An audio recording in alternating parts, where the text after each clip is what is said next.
I donate blood every 8 weeks. All bodybuilders should. Most of them are not. Either they're not educated enough or they're just lazy, and it's something that can save their lives very easy. You're saving other lives too, but it's going to save your own life. Explain. Well, men in general, but particularly men that are eating in excess of food, training really hard, and taking testosterone and other things, they have elevated hematocrit.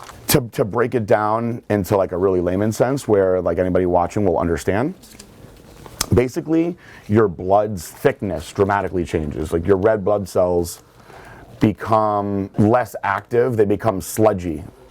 And so the way I describe it to people is healthy blood pumping through your veins should look like a regular cheap ragu. And when your hematocrit gets really high, it looks like ragu with meat sauce. And so it's harder to pump it through the veins the right way. And what happens is this leads to congestive heart failure, this leads to blood pressure issues, makes your heart have to work that much harder. So when you donate blood, you lose some of this heavy blood, you lose some of the irons and things that slow you down in your blood, and you generate brand new, fresh blood, healthy blood. And so realistically, most men, most bodybuilders, especially anyone using testosterone or steroids, their hematocrit is gonna elevate consistently.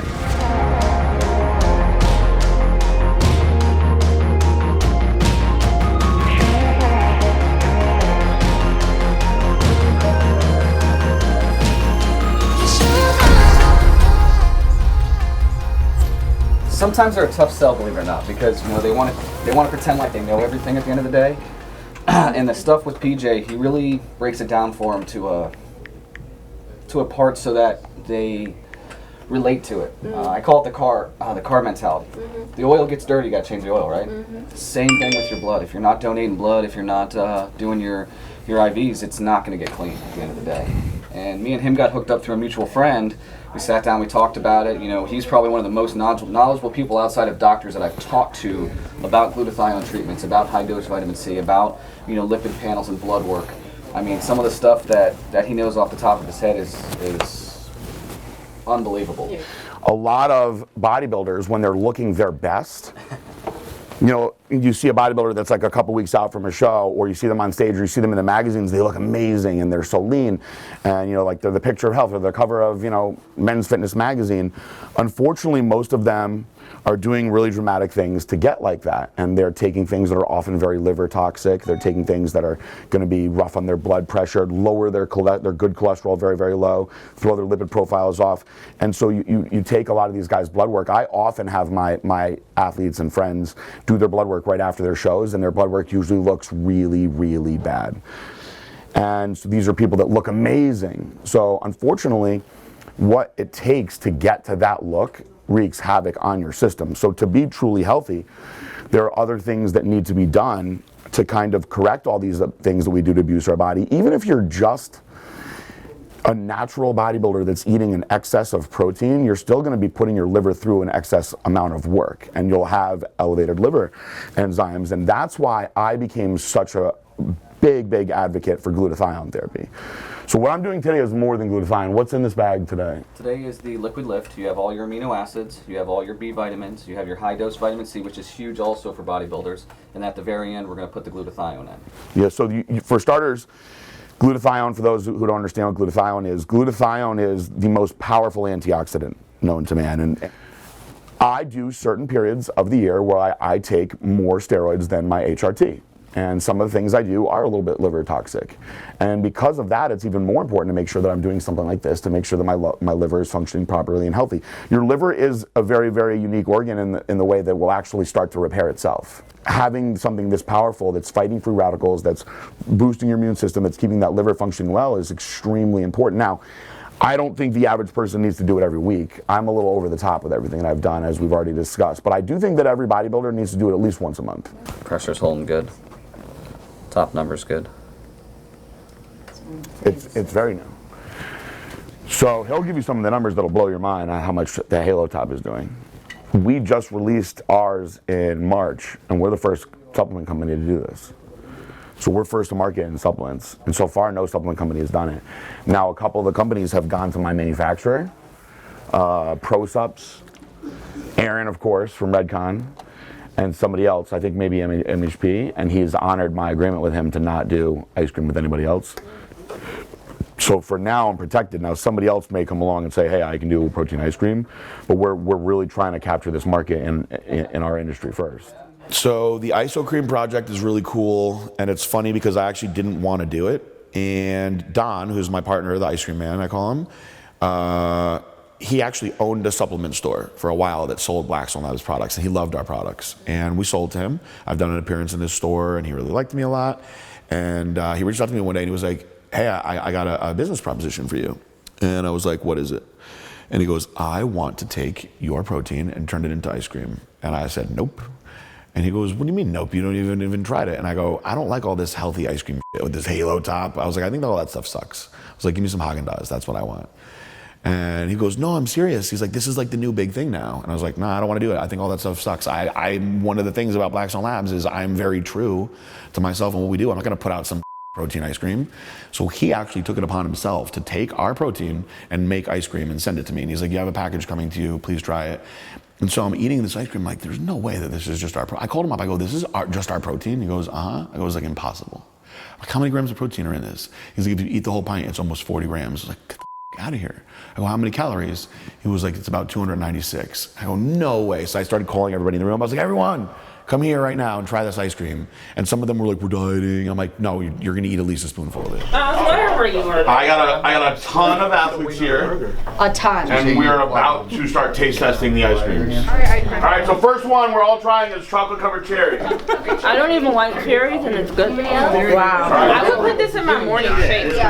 Like put coffee, put a shot of espresso or something like that in there, and have an awesome shake. It's a good texture. Oh my Does god. anyone not like it? I gotta show you. Be honest. If you don't like it, leave.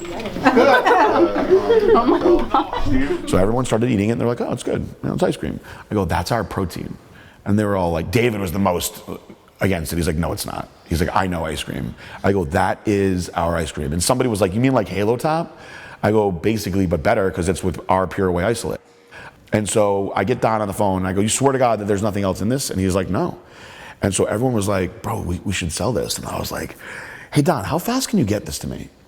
And he goes, I mean, when do you want it? I go, the Arnold. And he goes, when is that? Isn't it pretty soon? And we busted out the calendar. I go, 27 days. He goes, 27 days? I just whipped those up. I go, isn't this what you're doing now? And he was like, yeah, I mean, I guess we'll make it happen. And I go, I want to launch the ice cream at the Arnold. So it was a do or die situation, but he got us 15 gallons of ice cream, 3 flavors, that we debuted at the Arnold. And we hyped it up, Blackstone Labs ISO cream. Don, one of the things that we need to do to get into massive distribution is we need more flavors of the iso cream. So he's just been playing around with things. I was like, send me everything that you're playing around with. And I wanted him to rush it so you guys could be a part of it. So we got cherry cheesecake, chocolate peanut butter banana, peaches and cream, chocolate covered cherry, caramel toffee, cafe sweet cream, and then this is the one I'm really excited about, maple bacon. So these things come super frozen, but we had to figure out a way, because when we first started doing this, if the ice cream shows up melted, it's ruined. Like, you can't refreeze it. And so people were like, my ice cream is melted, and we have to refund them. So I was like, yo, find a way to fucking make those things not be melted when they get there. They ship on dry ice, like a lot of dry ice. And it just makes it like rock hard frozen. So what we tell people is, let it sit out for like 30 minutes before you even do it. Like, when I have people taste test, I'm like, let me microwave it a little bit first, because it's so frozen you won't be able to appreciate it. I've learned so much about ice cream, it's really funny. You know, it'd also be interesting if we did some superfoods in it, like acai. He can do that.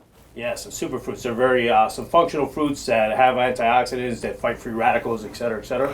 I wonder if we could add in our juiced up into it. I feel like that would be pretty easy, because the juiced up has acai and it's sweetened with monk fruit, so it would keep it natural too. Monk fruit's big. You know, that's something I'm going to ask him if I can get him on the phone. PJ and me and the team have to have some more conversations and to work on the logistics, because what's happening in the ice cream category, just like other categories in the store, items are becoming functional. People want to get their their nutrients with an easy delivery. Being that this ice cream has 13 grams of protein per serving, it's almost like a meal replacement in a dessert. And the calories are low. Definitely. Yeah, and the calories are low compared to the competition. I mean, the category's exploded. For the first time ever, a few years ago, Halo surpassed Ben & Jerry's and Haagen-Dazs in sales. Halo is not using a isolate. The only item in this category, and I commend the team for that, to use an isolate, because it's going to be a very unique item that I believe that the retailers will take a hard look at, and if it's promoted correctly, we should get some traction with it. Right. Right. Well, you look at it, if you can, pull 1% of Halo Top's market away from them. Okay, So that's 30. Shane from Stack 3D, which is like a website that reviews supplements in the industry, he reached out to me and he goes, I'm going to come try your ice cream and I'm going to tell you if it's not good. I go, good. You're going to tell me that it's awesome. He goes, I love Halo Top. And I go, Halo Top sucks. So then Shane from Stack shows up with the cameras. He was like, all right, I want to try it. And so I gave it to him and he tasted it and he like thinks about it for a minute. And he goes, it's as good as Halo Top. And I go, you're the only person that said anything like that the whole time. I was like, look, he really does love Halo Top. So if you're saying it's as good of a company that did 60 million in revenue last year, not a bad thing at all.